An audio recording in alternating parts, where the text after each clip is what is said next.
మా ఉత్తరాఖండ్ చార్ధామ్ యాత్రలో భాగంగా 4వ రోజున బార్కోట నుంచి ఉత్తరకాశీ వెడుతూ మార్గమధ్యంలో మేం దర్శించుకున్న మహాభారత కాలం నాటి లఖామండల్ విశేషాలని, ఉత్తరకాశీ విశేషాలను ఈ వీడియోలో మీతో పంచుకుంటున్నాము. మేము ఇంతకు ముందర మా యూట్యూబ్ ఛానల్లో పోస్ట్ చేసిన 4 వీడియోల లింక్స్ని డిస్క్రిప్షన్ బాక్స్లో ఇచ్చాము. వాటిని తప్పక చూడండి. 4వ రోజున మేము బార్కోట్ నుంచి బయలుదేరి లఖామండల్లోని అతి పురాతనమైన శివాలయంని, 4 యుగాలలోనూ ప్రతిష్ఠించిన 4 శివలింగాలను దర్శించుకున్నాము. సాయంత్రానికి ఉత్తరకాశీ చేరుకుని అక్కడ కొలువైయున్న కాశీ విశ్వనాథ మందిరముని, శక్తి మందిరముని దర్శించుకున్నాము. హాయ్ ఫ్రెండ్స్, మేము మీ పద్మావతి, మురళీకృష్ణ మిమ్మల్ని మా కల్చరల్ సోల్ ఇండియా యూట్యూబ్ ఛానల్కి ఆహ్వానిస్తున్నాం. యమునోత్రి చూసి వచ్చిన అలసట నుంచి తేరుకుని మేము నిద్రలేచేసరికి బయట మంచి వర్షం పడుతోంది. దూరంగా దట్టంగా పెరిగిన చెట్లతో నిండిన ఆకుపచ్చటి పర్వతశ్రేణి, ఆ పర్వతాల మీద వ్యవసాయం చేస్తున్న గుర్తుగా పొలాలు ఇక్కడిదాకా కనిపిస్తున్నాయి. ఆ పొలాల మధ్య అక్కడక్కడా ఇళ్ళు కూడా కనిపిస్తున్నాయి. అక్కడికి వెళ్ళటానికి రోడ్లు ఎలా ఉంటాయో, అక్కడ నివసించే ప్రజలు బయటకు ఎలా వస్తారో ఇక్కడి నుంచి చూస్తే మనలాంటి వాళ్ళకి అర్థం కాదు. మేము చూస్తుండగానే ఒక్కసారిగా తెల్లటి మేఘాలు ఆ పర్వత శిఖరాలని దూదిపింజలలాగా కప్పేశాయి. ఆ కొండల మీద కూడా వర్షం పడుతున్నట్లుగా ఉంది. టూర్ షెడ్యూల్ ప్రకారము ఇక్కడ మధ్యాహ్న భోజనం చేసిన తర్వాత ఉత్తరకాశీ చేరుకునే వరకు మాకు వేరే ప్రోగ్రాం లేదు. బయటికి ఎక్కడికన్నా వెళదామంటే వర్షం ముంచెత్తుతోంది. హోటల్లో కేర్టేకర్ మాకు వేడివేడి ఆలూ పరోటా, బంగాళదుంప కూర అల్పాహారంగా ఇచ్చాడు. మేం బ్రేక్ఫాస్ట్ చేస్తున్నప్పుడు హోటల్ మేనేజర్ అశోక్ మా దగ్గరికి వచ్చి, ఇక్కడ ఖాళీగా ఉండే బదులు లఖామండలికి వెళ్ళవచ్చు కదా అన్నాడు. మేము ఎప్పుడూ ఆ ప్రదేశం పేరే వినలేదు. అయినా అశోక్ లఖామండల్ ప్రాముఖ్యతను వివరించి చెప్పిన తర్వాత అక్కడికి వెళ్ళాలని నిశ్చయించుకున్నాము. మా టూర్ ప్యాకేజీలో లఖామండల్ లేదు కనుక మేము అశోక్ అడిగినట్లుగా 3,800 రూపాయలు ఇచ్చి అతని బొలెరో వాహనంలో ఆ ప్రదేశం చూడటానికి బయలుదేరాము. ఒకప్పుడు ఆ ప్రదేశంలో 1,00,000కు పైగా శివలింగాలు ఉండేవని, అందువల్లే ఆ ప్రాంతానికి లఖామండల్ అన్న పేరు వచ్చి ఉండవచ్చని అశోక్ చెప్పారు. మా వాహనం లఖామండల్ గ్రామం దాటి ఒక పర్వత శిఖరం మీద ఉన్న ఆది కేదార్నాథ్ లఖామండల్ అని పిలువబడే ప్రదేశానికి చేరుకుంటుంది. మేము మరుడేశ్వర్ మహాదేవ్ మందిరాన్ని చేరుకున్నాము. ఇక్కడ ఆలయం అంటూ ఏమీ లేదు, కాని ఆరుబయట పానవట్టం మీద నల్లగా మెరిసిపోతున్న ఒక పెద్ద శివలింగం ఉంది. అక్కడ ఉన్న పండిట్ భక్తుల చేత ఆ శివలింగంకి జలాభిషేకం చేయిస్తున్నారు. ఆ పండిట్ బ్రహ్మసూత్ర నిర్మితమైన ఆ శివలింగం యొక్క విశిష్టతని మాకు వివరిస్తూ, ఎంతో పురాతనమైన ఆ శివలింగంని కలియుగారంభంలో ఇక్కడ ప్రతిష్ఠ చేశారని చెప్పారు. ఆ శివలింగం యొక్క పైభాగంలో ఒక పద్ధతిలో ఉన్న కొన్ని గీతలను చూపిస్తూ, ఆ గీతలు ఉండటం వల్లనే ఆ శివలింగాన్ని బ్రహ్మసూత్ర శివలింగం అని అంటారని చెప్పారు. అతి కొద్ది పురాతన శివాలయాలలో మాత్రమే ఇటువంటి బ్రహ్మసూత్ర శివలింగం మనకి కనిపిస్తుంది. మేము కూడా ఆ శివలింగానికి జలాభిషేకం చేశాము. ఆ శివలింగం ఎంత అందంగా ఉందంటే, ఆ శివలింగానికి జలాభిషేకం చేస్తున్న వారి ప్రతిబింబాలు ఆ లింగం యొక్క నునుపైన ఉపరితలం మీద స్పష్టంగా కనబడుతున్నాయి. ఆలయం బయటకు వచ్చి కొద్ది దూరంలోనే ఉన్న ఆది కేదార్నాథ్ అని పిలువబడే పురాతనమైన శివాలయంకి చేరుకున్నాము. సింగపూరా సంస్థానానికి చెందిన జలంధర చక్రవర్తి యొక్క కుమారుడు అయిన చంద్రగుప్తుడి జ్ఞాపకార్థం రాజా చంద్రగుప్తుడి భార్య అయిన రాణి ఈశ్వర ఈ ఆలయాన్ని 6వ శతాబ్దంలో కట్టించినట్లు తెలుస్తోంది. కాలక్రమేణా జీర్ణావస్థలోకి చేరుకున్న ఈ ఆలయాన్ని 12, 13 శతాబ్దంలో నగర శైలిలో పునర్నిర్మించినట్లు తెలుస్తోంది. ఈ ఆలయం ఉన్న పర్వత శిఖరంకి ఒకవైపున యమున ప్రవహిస్తూ ఉంటే మిగిలిన 3 దిక్కులలోనూ అందమైన పర్వతాలు, వాటిమీద కట్టుకున్న ఇళ్ళు ఎంతో రమణీయంగా కనిపిస్తున్నాయి. ఈ ఆలయం యొక్క గర్భాలయం లోపల సూర్యుడు, కాలభైరవుడు, శివపార్వతులు, విష్ణువు, గణేశుడు, భోలేనాథ్జీ, ధనకుబేరుడు, ఆదికేదార్నాథ్, మహాకాళేశ్వర్ కొలువై ఉన్నారు. గర్భాలయానికి కుడిపక్కన అష్టసిద్ధిమాతలు, నవగ్రహ విగ్రహాలు ఉన్నాయి. ఎడమ పక్కన శివపార్వతులు, గణేశుడు, కార్తికేయుడితో కూడిన శివపరివార శిల్పం ఉంది. అంతరాలయంలో నల్లరాతిపైన 5 సంవత్సరాల వయసు ఉన్నప్పటి పార్వతీదేవి పాదముద్రలు, గంగా, యమున, సాత్యకి, నంది, బ్రహ్మ, మహాకాళి, విశ్వకర్మ, అంజనీదేవి విగ్రహాలు కూడా కొలువై ఉన్నాయి. బహుపురాతన కాలంకి చెందిన ఆ ఆలయంలోని శిల్పాలు చాలా అద్భుతంగా, అపురూపంగా కనిపించాయి. దైవదర్శనం పూర్తయ్యాక పండిట్ మాకు ఆ ఆలయం యొక్క స్థల పురాణం చెప్పడం మొదలుపెట్టారు. ఈ ప్రదేశాన్ని ఆది కేదార్నాథ్ అని పిలుస్తారు. ద్వాపరయుగంలో పాండవులు ఈ ప్రాంతంలో 1,25,000 శివలింగాలని ప్రతిష్ఠించారని చెబుతారు. ఈ ఆలయంలో 4 యుగాలలో ప్రతిష్ఠించిన 4 జ్యోతిర్లింగాలు ఉన్నాయి. గర్భాలయంలో ఉన్న శివలింగం సత్యయుగంలో ప్రతిష్ఠించబడినదని, ఈ ఆలయాన్ని పాండవులు ఒక్క రాత్రిలో నిర్మించారని చెబుతారు.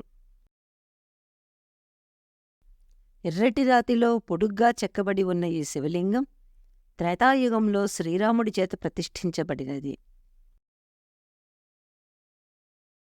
పచ్చడి రాతిలో చెక్కబడిన ఈ శివలింగం ద్వాపరయుగంలో పాండవుల చేత ప్రతిష్ఠించబడింది. మనం మొదటిగా చూసి జలాభిషేకం చేసిన మరుడేశ్వర్ శివలింగం కలియుగంలో ప్రతిష్ఠ చేయబడినది. ప్రతి సంవత్సరం ఏప్రిల్ 15వ తారీఖున ఇక్కడ ఒక పెద్ద ఉత్సవం జరుగుతుంది. ఆ తరువాతే ఉత్తరాఖండ్ చార్ధామ్ క్షేత్రాలు తెరుచుకుంటాయి. ఇక్కడ ఉన్న భగవాన్ భోలేనాథ్జీని దర్శించుకున్నాక మాత్రమే చార్ధామ్ యాత్ర ఫలసిద్ధి లభిస్తుందని అంటారు. మహాశివరాత్రి నాడు ఇక్కడ జరిగే ఉత్సవంలో పిల్లలు కావాలనుకునే దంపతులు ఈ ఆలయంలో రాత్రి బస చేస్తారు. 5,500 సంవత్సరాల క్రితం ప్రతిష్ఠించబడిన ఈ శివలింగానికి ఆవు మొదటగా పాలతో అభిషేకం చేసినందుకు గుర్తుగా ఆవు కాలిడెక్క గుర్తులను ఈ ఆలయ గోడల మీద పలు ప్రదేశాలలో శిల్పీకరించారు. మహాభారతంలోని లక్కగృహ దహనం యొక్క ఘట్టాన్ని చెబుతూ పండిట్ అక్కడే ఉన్న లక్కగృహం ఆనవాళ్లని చూపించటానికి బయలుదేరారు. ఈ ప్రదేశంలోనే దుర్యోధనుడు పురోచనుడనే శిల్పిచేత లక్కతో ఒక సుందరమైన వసతి గృహం నిర్మింపచేసి ఆ లక్కగృహాన్ని పాండవులు, వారి తల్లి కుంతీదేవి నివాసం ఉండటానికి వసతి గృహంగా ఇస్తాడు. దుర్యోధనుడి దుష్టబుద్ధి తెలుసుకున్న విదురుడు పాండవులని హెచ్చరించి వారు తప్పించుకుపోవటానికి వీలుగా ఒక సొరంగం తవ్విస్తాడు. ఒక రాత్రి సమయంలో పాండవులు ఆ లక్కగృహంని స్వయంగా తగలబెట్టి ఆ సొరంగ మార్గం ద్వారా బయటపడటంతో ఆ విషయం తెలియక పాండవులు కుంతీదేవి సమేతంగా ఆ లక్కగృహంలో కాలి చనిపోయారని అందరూ భావిస్తారు. లక్కగృహం దహించుకుపోయాక మంటల్లో కాలిపోయిన ఇటుకల గుర్తులను ఇప్పటికీ మనం చూడవచ్చు. లక్కగృహం నుంచి తప్పించుకోవటానికి వీలుగా విదురుడు తవ్వించిన సొరంగం యొక్క ముఖద్వారం ఈ రాతి కింద ఉందని చెబుతారు. ఇక్కడ ద్వారపాలకులుగా దేవుడు, దానవుడు విగ్రహాలు ప్రతిష్ఠించబడి ఉన్నాయి. దానవుడి శిరస్సు మీద ఉన్న కపాలం గుర్తుని గమనించండి. మహాభారత యుద్ధం తరువాత పాండవులు పితృదోష నివారణార్థం ఈ ప్రదేశంలో ఒక్క రాత్రిలో ఈ ఆలయాన్ని నిర్మించడమే కాకుండా 1,25,000 శివలింగాలను ప్రతిష్ఠించారు. ఇక్కడ జరిపిన తవ్వకాలలో బయటపడ్డ ఆ శివలింగాలను ఒక 6 బయలు ప్రదర్శనశాలలో ప్రదర్శనకి ఉంచారు. ఇది హవనకుండం. ఇక్కడ యజ్ఞయాగాదులు జరిగేవి.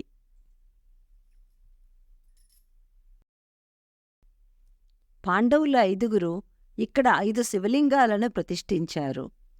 రాత్రి పూర్తి అయ్యి తెల్లవారిపోవటంతో శివలింగాలపైన ఆలయం నిర్మించలేకపోయారు. ప్రస్తుతము ధర్మరాజు ప్రతిష్ఠించిన ఈ శివలింగం మాత్రమే ఉంది. కలియుగం అంతమయ్యే సమయానికి మానవాళికి ఆహారం లోటు లేకుండా ఉండటానికి ఈ శివలింగం కింద అన్నపూర్ణ భాండాగారం ఏర్పాటు చేశారని చెబుతారు.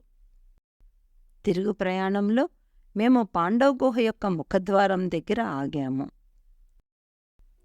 పాండవ గుహ లోపలికి ప్రవేశించగానే ఒక విశాలమైన హాలులో గుప్తేశ్వర్ మహాదేవ్ ఆలయంకి దారి అని బోర్డు కనబడుతుంది. మన ఎదురుగా కనిపిస్తున్న సొరంగ మార్గం కొండపైన ఉన్న లక్కగృహం నుంచి వ్యాపించి ఉంటుందని చెబుతారు. బయట వాతావరణం ఎంత వేడిగా ఉన్నా ఆ గుహ లోపలి భాగం చాలా చల్లగా ఉంది. పక్కనే ఉన్న రెండవ గుహలో ఒకచోట కప్పు మీద నుంచి బొట్లు బొట్లుగా నీరు కిందకి పడుతుంది. ఆ నీటి బొట్లు అలా ఎంతకాలం నుంచి పడుతున్నాయో తెలియదు కాని అవి ఘనీభవించటంతో కింద భాగంలో గుప్తేశ్వర్ మహాదేవ్ అని పిలువబడే ఒక తెల్లటి శివలింగం ఏర్పడింది. ఆ శివలింగానికి నిత్య జలాభిషేకం జరుగుతోందన్నమాట. అక్కడి విశేషాలు చూశాక అశోక్ మమ్మల్ని బార్కోట్లో హోటల్కి తీసుకువచ్చేశాడు. మధ్యాహ్న భోజనం అవుతూనే బార్కోట్ నుంచి మా టూర్ ప్యాకేజ్ ప్రకారం ఉత్తరకాశీకి బయలుదేరాము. ఉదయం నుంచి తిరుగుతూనే ఉన్నాం కనుక ఉత్తరకాశీ చేరుకునేసరికి మేము బాగా అలసిపోయి ఉన్నాము. అప్పటికి సాయంత్రం 5 గంటలు అయ్యింది. కారు డ్రైవర్ మమ్మల్ని హోటల్ ఆకాశ్ గంగలో దింపాడు. ఆ హోటల్ ఊరికి దూరంగా ఉన్నా ఉండటానికి సౌకర్యంగా ఉంది. భాగీరథీ నదిని ఆనుకుని ఉన్న రోడ్డు మీద వెడుతుంటే అవతల ఒడ్డు మీద ఉత్తరకాశీ పట్టణం కనిపిస్తోంది. అక్కడికి వెళ్లటానికి భాగీరథీ నది మీద కట్టిన ఒక ఇరుకైన వంతెన దాటి వెళ్ళాలి. ఆ రోడ్ల మీద ఒకసారి ట్రాఫిక్ జామ్లో ఇరుక్కుంటే అందులో నుంచి బయటపడటం చాలా కష్టం. మేము కొంచెం అలసట తీర్చుకున్నాక డ్రైవర్ మమ్మల్ని ఉత్తరకాశీలో ఉన్న అతి పురాతనమైన కాశీ విశ్వనాథ ఆలయంకి తీసుకువెళ్ళాడు. కారు పార్క్ చేసిన దగ్గర నుంచి గుడికి వెళ్లేదాకా ఉన్న చిన్న చిన్న దుకాణాల మధ్య నుంచి నడుచుకుంటూ గుడి దగ్గరకు చేరుకున్నాము. మందిరం ఆవరణలోకి అడుగుపెట్టగానే అక్కడ ప్రతి భక్తుడి నుంచి వినువచ్చే శివనామస్మరణ తరంగాలు మా మనసులను పులకిరింపచేస్తున్నాయి. పరశురాముడి చేత నిర్మించబడినదని చెప్పబడే ఈ మందిరము 1857లో రాణి క్రాంతి చేత పునర్నిర్మించబడిందని చెబుతారు. ఆలయ ఆవరణలో ఎన్నో చిన్న చిన్న ఆలయాలు ఉన్నాయి. కొంచెం ముందుకు వెళ్ళగానే ప్రధాన ఆలయం బయట ఆవరణలో రాత్రి 7 గంటలకి ప్రారంభమయ్యే హారతిని చూడటానికి భక్తులు నిశ్శబ్దంగా బారులు తీరి కూర్చొని ఉన్నారు. మేము ముఖమండపంలోకి అడుగుపెట్టగానే బంగారు వర్ణంలో మెరిసిపోతున్న చిన్న నంది కనిపించింది. గర్భగుడిలోకి అడుగుపెట్టగానే పానపట్టం మీద పువ్వులతో చక్కగా అలంకరించబడి ఏటవాలుగా వంగి ఉన్న పెద్ద నల్లరాతి శివలింగం కనిపించింది. ఆ శివలింగం పక్కనే కూర్చుని ఉన్న పండిట్ భక్తులు ఇచ్చిన పువ్వులన్నీ స్వామికి సమర్పిస్తున్నారు. ఆ శివలింగం నిలువుగా ఉండకుండా ఒక పక్కకి వంగి కనబడటమే ఆ ఆలయంలోని విశేషం. అక్కడి పండిట్ ఈ ఆలయ స్థలపురాణం గురించి మాకు వివరంగా చెప్పారు. పూర్వం మృకుండ మహర్షి పిల్లల కోసం శివుడి గురించి తపస్సు చేసినప్పుడు శివుడు ప్రత్యక్షమయ్యి 16 ఏళ్లు మాత్రమే జీవించే గొప్ప భక్తుడు కొడుకుగా కావాలా, లేకపోతే ఎక్కువ కాలం జీవించే మందబుద్ధి అయిన కొడుకు కావాలా అని అడుగుతాడు. మృకుండు మహర్షి మంచి తెలివితేటలు కలిగి ఒక భక్తుడిగా ఉండే పుత్రుడిని ప్రసాదించమని అడుగుతాడు. మృకుండు మహర్షి భార్య మనస్వినికి శివప్రసాదితుడైన మార్కండేయుడు కుమారుడిగా జన్మిస్తాడు. మార్కండేయుడు గొప్ప శివభక్తుడు. అతడు 16 ఏళ్ల వయసు వచ్చేసరికే వేదాలు శాస్త్రాలు చదివి గొప్ప పండితుడవుతాడు. తనకి 16 ఏళ్ల వయసు వచ్చేసరికి చనిపోతాడన్న విషయం తల్లిదండ్రుల నుంచి తెలుసుకుంటాడు. యముడు ప్రాణాలు తీయటానికి వచ్చిన రోజున మార్కండేయుడు శివపూజలో నిమగ్నమయ్యుంటాడు.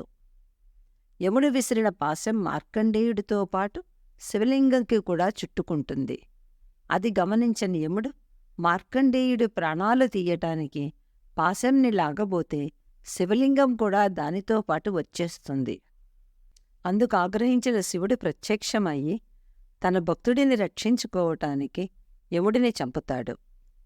దేవతల ప్రార్థన మీద యముడిని పునరుజ్జీవింపచేసిన మహాశివుడు మార్కండేయుడి వయసు ఎప్పటికీ 16 దాటదని వరం ఇస్తాడు. అందువల్లనే ఇక్కడ శివలింగం నిటారుగా ఉండక వాలిపోయి ఉంటుందని పండిట్ చెప్పారు. దర్శనం తరువాత ఆలయం బయటకు వచ్చి హారతి కోసం ఎదురుచూస్తూ కూర్చున్న భక్తులతో పాటు ముందు వరుసలో కూర్చుండిపోయాం. అక్కడ కూర్చున్న వాళ్లకి లోపల జరుగుతున్న హారతి కనిపించదు కనుక ఆలయం బయట గోడమీద పెట్టిన పెద్ద పెద్ద టీవీలలో లోపల జరుగుతున్న హారతి చూపిస్తున్నారు.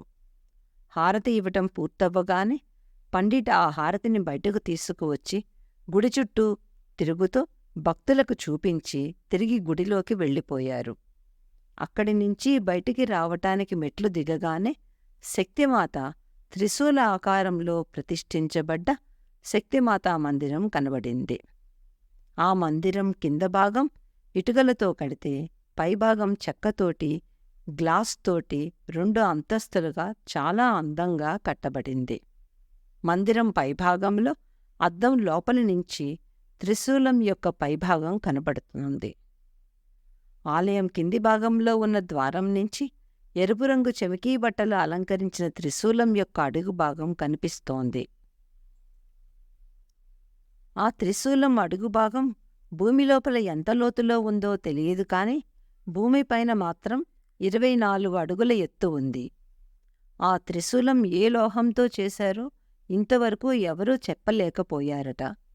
త్రిశూలంలోని విశేషమేమంటే దాని అడుగుభాగంలో చిటికిన వేలుతో మీటితే త్రిశూలం మొత్తం కంపించిపోతుంది. పండిట్ తన చిటికిన వేలుతో ఆ త్రిశూలాన్ని మీటి ఆ ప్రకంపనలను మాకు చూపించారు. త్రిశూలం యొక్క అడుగుభాగంలో శక్తిమాత యొక్క పంచలోహ విగ్రహం పూజలందుకుంటూ కనబడింది. ఆ త్రిశూలం వెనుక భాగంలో శివలింగం, 2 పక్కలా గణేశుడు, కార్తికేయుడు విగ్రహాలు ఉన్నాయి. మేము ఆలయంలో కూర్చొని ఉన్న పండిట్ చేత అర్చన చేయించుకున్నాము. ఈ రోజుకి 4వ రోజు యాత్ర ముగించుకొని మేము హోటల్ ఆకాశ్ గంగకి వచ్చేశాము. ఈ వీడియో కనుక మీకు నచ్చితే ఈ వీడియోని సబ్స్క్రైబ్ చేసుకుని లైక్ చేయటమే కాకుండా దీన్ని అందరికీ షేర్ చెయ్యండి.